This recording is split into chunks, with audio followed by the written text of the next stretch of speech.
Meus irmãos, boa noite. Sérgio, muito obrigado pela prece inicial que você gravou, pedindo orientações e ajudas da espiritualidade para o nosso estudo. Vamos então hoje estudar do Livro dos Espíritos, a segunda parte, o mundo espírita, o mundo dos espíritos, da volta do espírito à vida corporal. Prelúdio da Vida, questões 236 a 343. 336 a 343. Então vamos lá. A pergunta 336, Kardec fala assim: poderia dar-se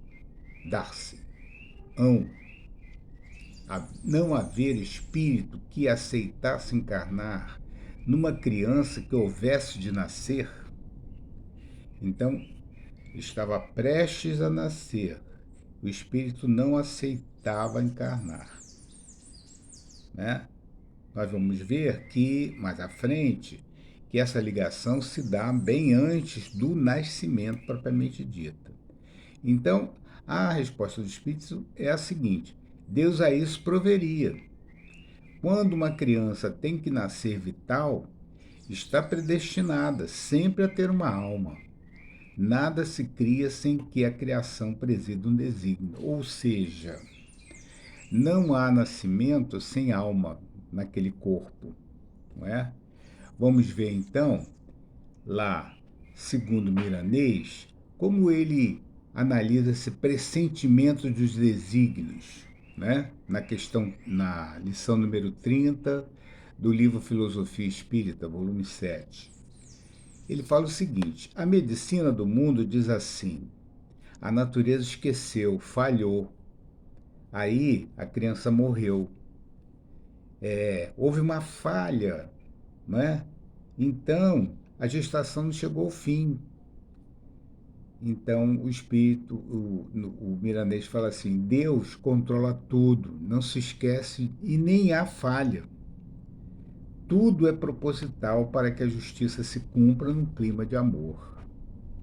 Então, quando há a má gestação, quando nos chega ao fim, né, nós vamos ver que o natimorto não é um acaso, porque o acaso não existe. As crianças saudáveis e não saudáveis, já existe uma alma para animar esse corpo. Mas é como se explica que aquele espírito não conseguiu ir até o final da gestação, embora ele já estivesse ali. Então, o natimorto cumpre, na realidade, a justiça divina. Ele pode estar complementando uma vida passada sua, que não foi integralmente vivida, pode ser uma expiação daquele espírito, passar por aquele estágio de formação do feto durante aqueles meses. Nós não sabemos lá o passado dele, o que ele fez com outras crianças, e também pode ser, e isso é bem importante, uma experiência para os pais que estão esperando com tanta ansiedade essa chegada e ela não acontece. Isso é um instante de bastante sofrimento, mas nós sabemos também que é um instante de bastante crescimento espiritual, né?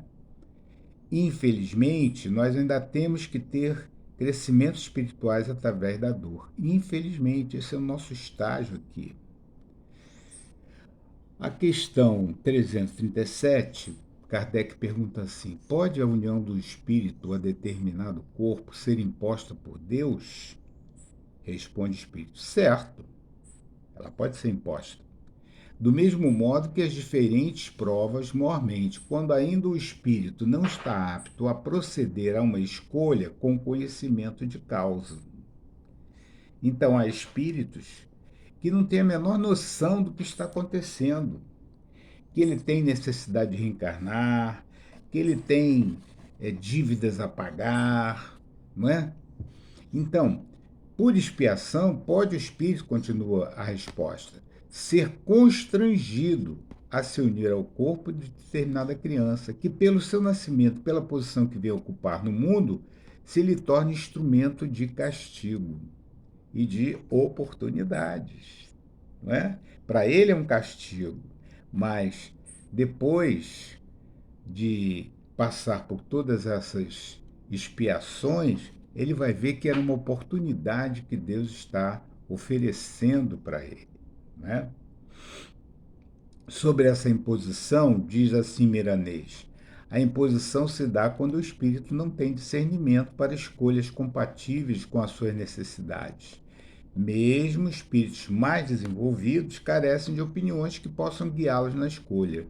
Então, os espíritos mais esclarecidos, eles conversam, eles dialogam, eles ouvem as opiniões, né, dos espíritos que estão preparando aquela reencarnação. Outros não têm nem condição disso, eles são reencarnados. E quando eles veem, já estão aqui sob a forma de um bebê.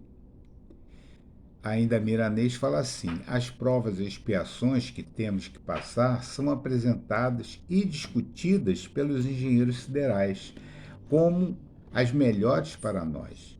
Eles conhecem as nossas necessidades. Isso é um trabalho devido a quê? Devido à justiça divina. Deus prepara as reencarnações contando com o auxílio desses espíritos que já estão preparados para fazer essas análises, né? Da onde a gente vai reencarnar, quais são os nossos pais, a aproximação dos nossos pais, etc. Vamos ver mais à frente isso. A 338, Kardec pergunta: se acontecesse que muitos espíritos se apresentassem para tomar determinado corpo destinado a nascer, que é o que decidiria sobre qual deles pertenceria ao corpo? Então, vai haver um nascimento. Há um corpo sendo formado, né? E muitos pleiteiam aquele corpo. Então, será que existe essa confusão? Será que existe essa disputa? Então o espírito vai responder o seguinte: muitos podem pedi-lo, mas, em tal caso, Deus é quem julga qual o mais capaz de desempenhar a missão a que a criança se destina. Ou seja, nós já vimos na questão anterior que existe uma equipe preparando esta reencarnação. Então, quando nós falamos assim, Deus é quem julga, na realidade, toda essa equipe está fazendo este trabalho, né? Mas em nome de quem? Em nome de Deus, em nome de Jesus, o governador do planeta. Porém, continua a resposta, porém, como eu já disse, o espírito é designado antes que soe o instante em que age de unir-se ao corpo. Então, antes mesmo dele se unir ao feto, lá no útero da mãe, ele já foi designado para aquela reencarnação. Então, nós vamos ver, segundo Miranês, o momento de tomar o corpo antes de se unir, já houve aproximação com os pais. Essa aproximação pode se dar até antes da reencarnação dos pais, né? Na espiritualidade. Não há precipitações, não há improvisações, né? Na obra de Deus. Não há puxadinhos, né? Não há acomodações, né? De última hora, né? Uma disputa pelo corpo. Não. A união vai se dar na formação do feto, mas a aproximação com os pais já se deu há algum tempo. E se os pais soubessem disso, eles não deixariam de realizar costumeiramente o culto no lar, diz Miranês, né? Porque isso traz a paz do ambiente e isso também proporciona a paz para quem vai nascer, para quem está sendo gestado no útero materno, né? Então, o culto do Evangelho do Lar proporciona muita paz para o ambiente e para o nascituro, né?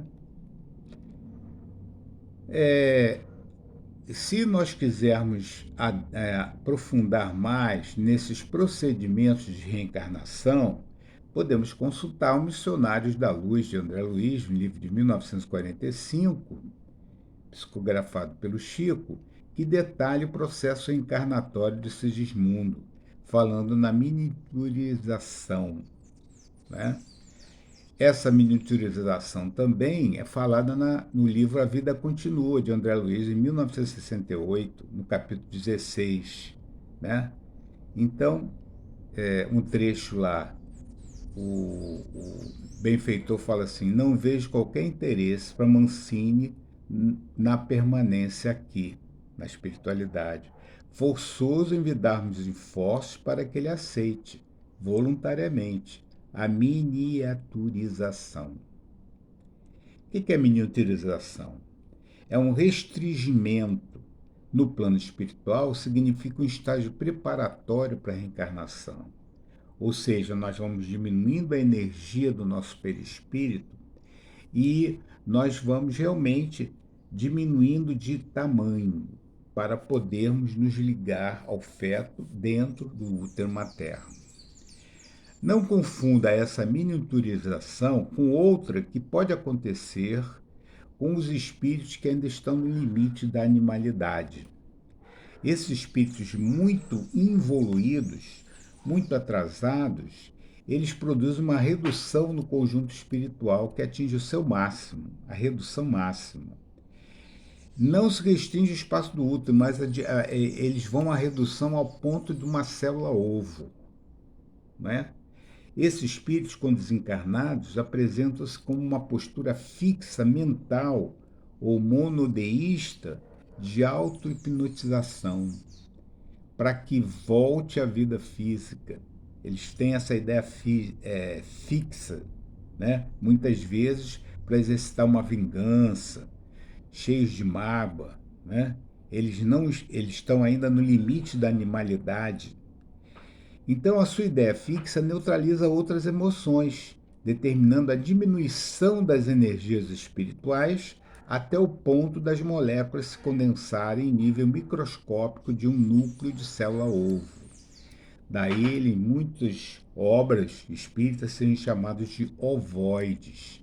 Eles são usados por outros espíritos ainda inferiores para exercerem mecanismos de obsessão, já que eles ficam grudados ao perispíritos de alguns encarnados, que também estão vibrando nesse estágio de animalidade, não é? Então, esse é um outro tipo de miniaturização. A questão 339, no momento de encarnar, o espírito sofre perturbação semelhante à que experimenta ao desencarnar? Quer dizer, a perturbação de morrer é a mesma de nascer? Então, ao contrário do que muitos pensam, é muito maior e mais longa, certo? Essa perturbação quando o espírito encarna. Pela morte, o espírito sai da escravidão, pelo nascimento entra ela, responde o espírito, né? Então, a reencarnação, a perturbação é muito maior e muito mais prolongada do que na morte. Na morte ele está saindo da prisão. Na reencarnação ele está entrando, né, no exílio. E diz Miranês assim: o espírito sofre mais para reencarnar do que para desencarnar. É mais trabalhoso e perturbador nascer do que morrer, né? Então não se estabelece comparações nesse sentido. Apesar de todas as lutas que travamos na carne, é graças aos céus em favor de nós mesmos, não deixamos de ficar agoniados e tristes, né? Todos nós ficamos nesse estado de perturbação.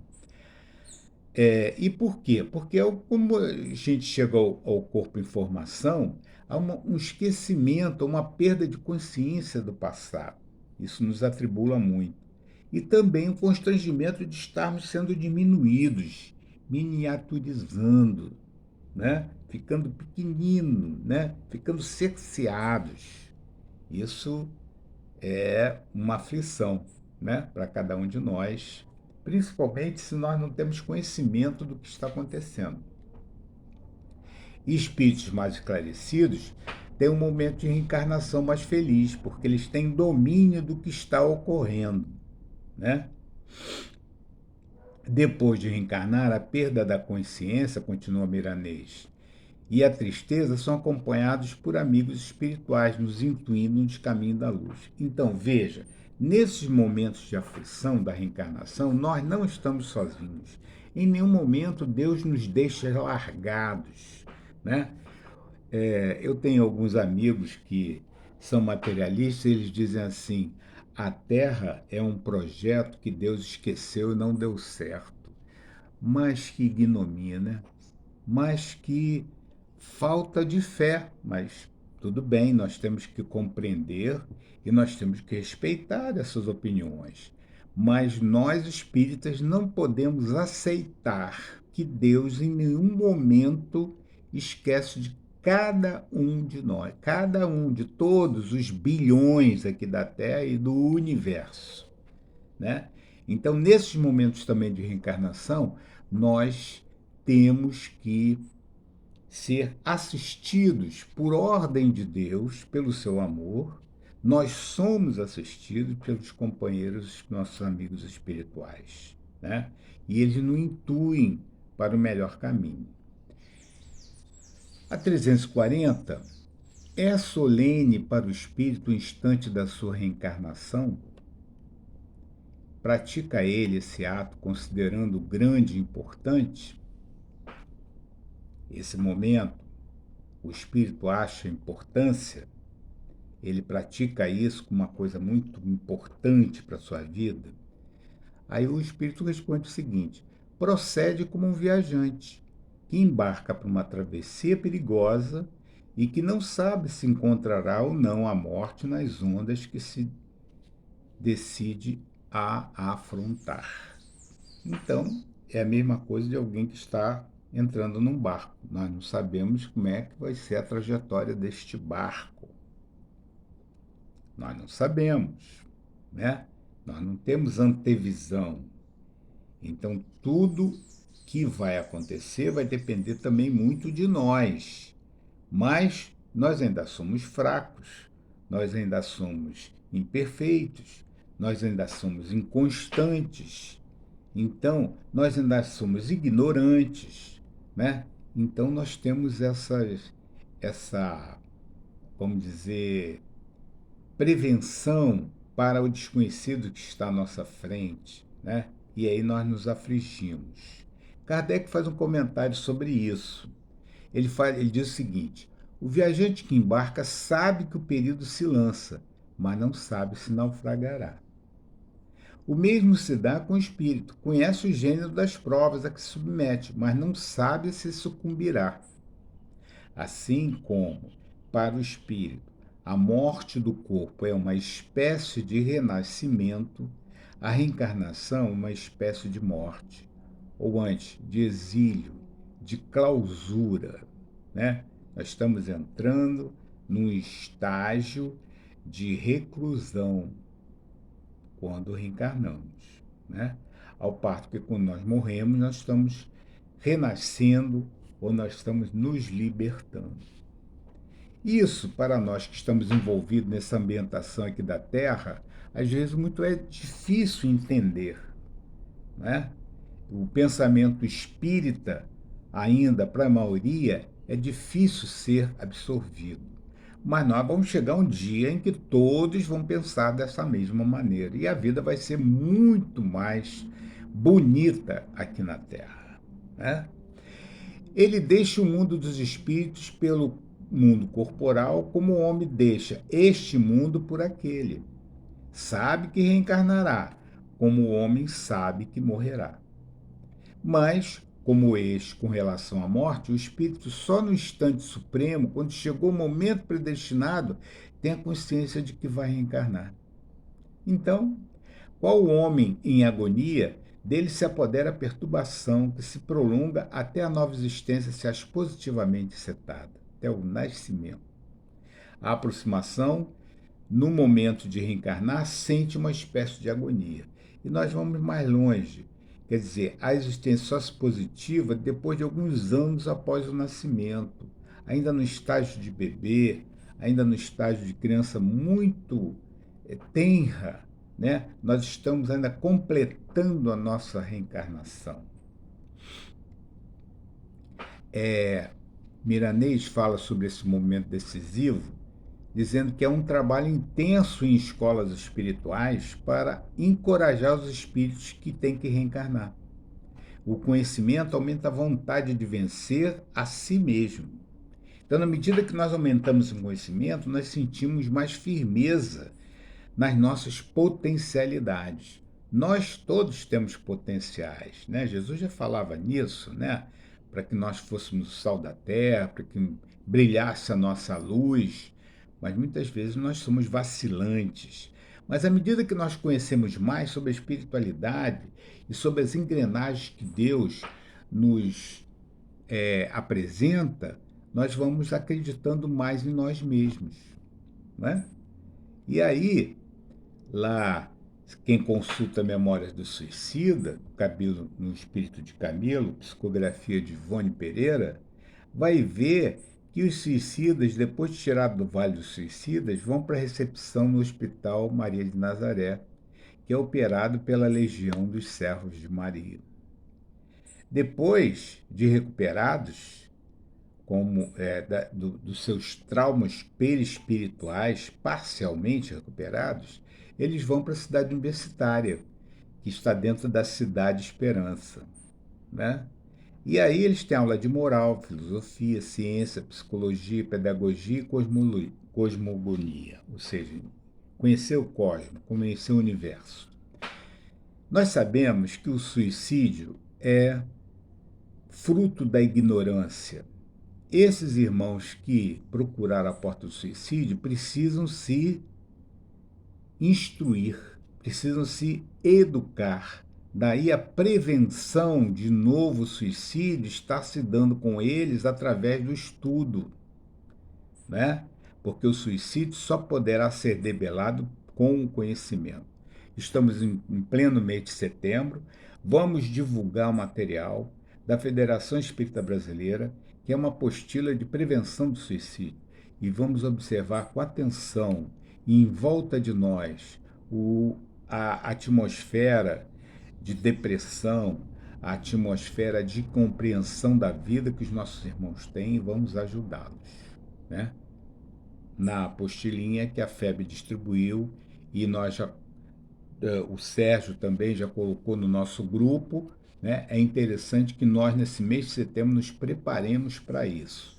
Para isso, toda uma movimentação em prol da vida neste mês do Setembro Amarelo. Podemos começar o trabalho de preparo das futuras reencarnações já aqui, né, de Miranês. Através de quê? Da caridade, do entendimento, ou seja, do estudo, da leitura, né? A bibliografia espírita é ampla. Vamos ler, para que nós não possamos cair em falsas filosofias, em falsos caminhos, em ilusões que a Terra nos apresenta. E, por último, vamos nos preparar para o amor, vamos amar, né? Então Kardec fala, educai-vos e instruí-vos. Isso é importantíssimo. Diz Miranês, para que lá no futuro, quando nós nos prepararmos para outras encarnações, nós já estamos preparados.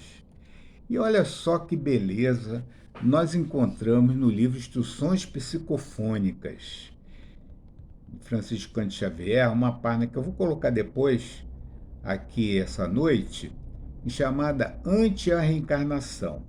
Primeiro Emmanuel fala assim, naquela reunião em 1954.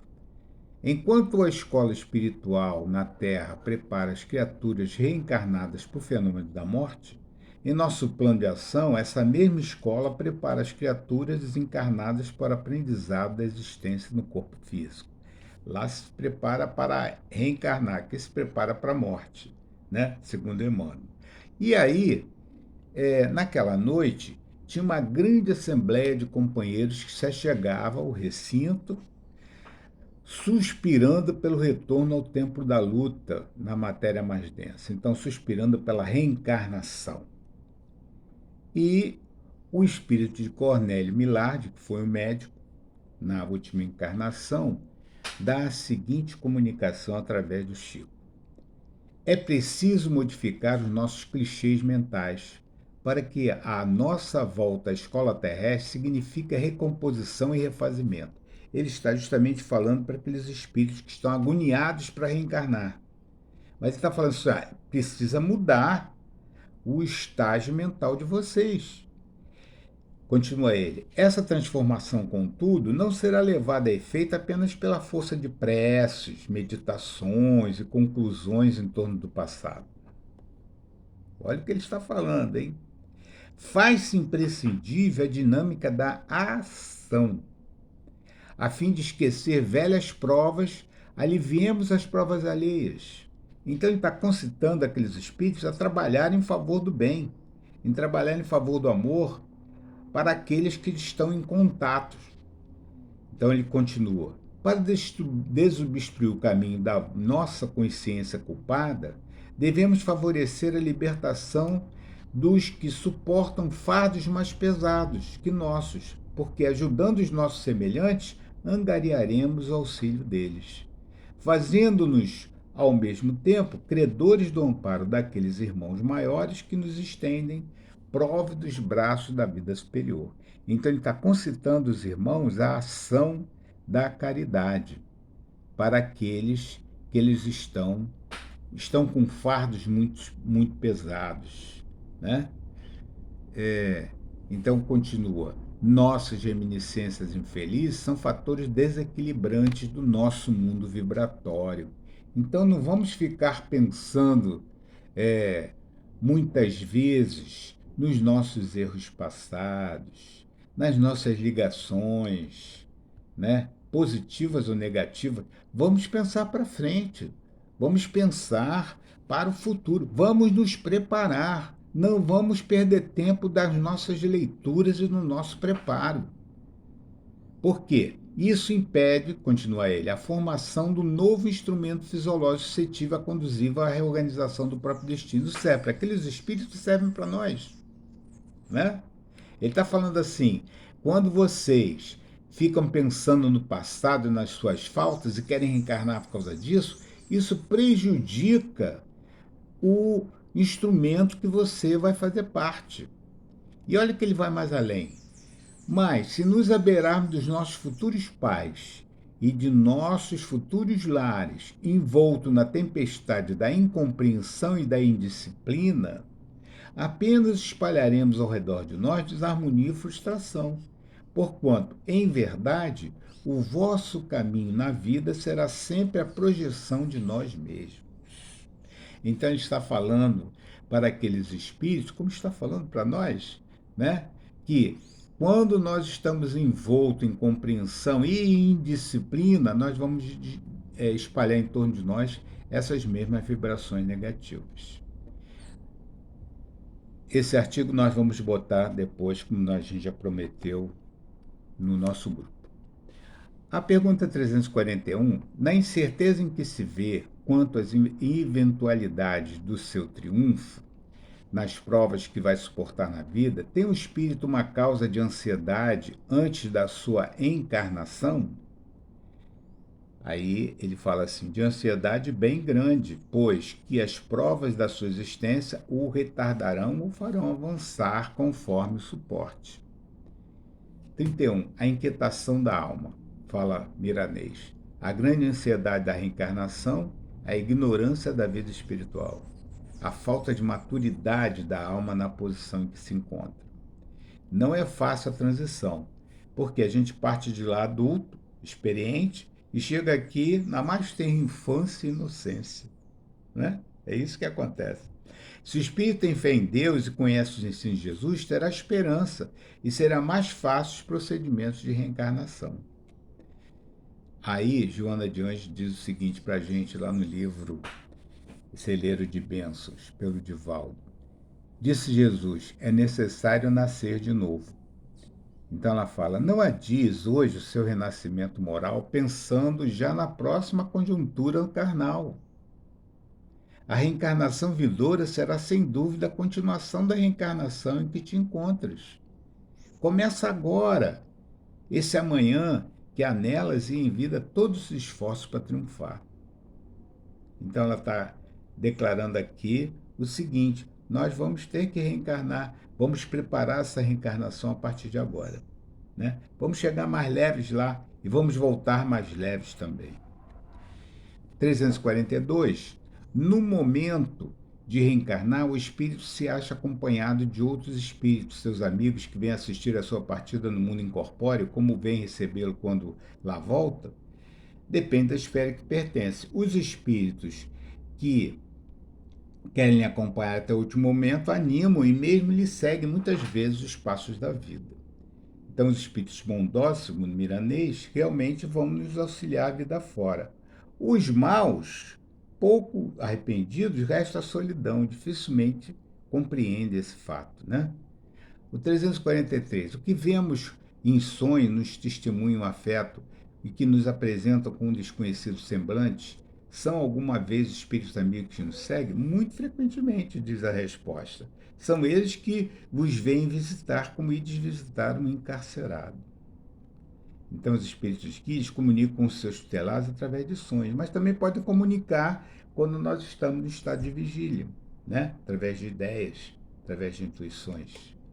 E finalizando, uma definição de como nós estamos aqui reencarnados pelo Espírito de Emmanuel no livro Esperança. És um espírito eterno, em serviço temporário no mundo.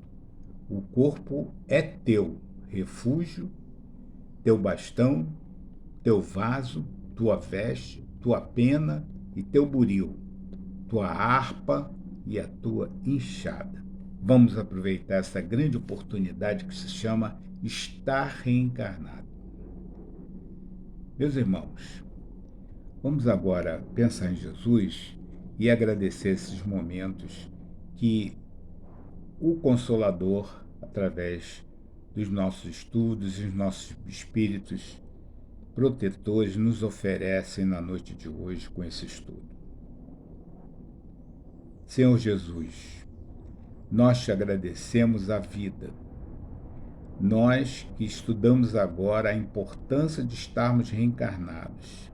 Ajuda-nos a aproveitar todas as oportunidades que tu nos oferecem e em cada instante para que possamos crescer em espírito.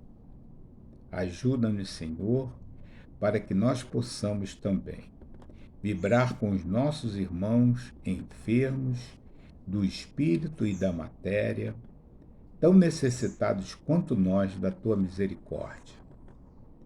Ajuda-nos também, Senhor, a vibrar pelos irmãos que procuraram a porta larga do suicídio, onde quer que eles estejam, que os trabalhadores da Mãe Santíssima possam auxiliá-los, possa reconduzi-los à estrada evolutiva. Assim, Senhor, solicitando a tua presença para cada um dos nossos lares, dos nossos caravaneiros, sob a proteção de conselheiro, que nós possamos, em teu nome e em nome do nosso Pai amantíssimo, darmos por encerrada a reunião da noite de hoje. Meus irmãos, muita paz nos lares de cada um de vocês e prossigamos ao lado de Jesus. Que a paz de Deus esteja com todos nós.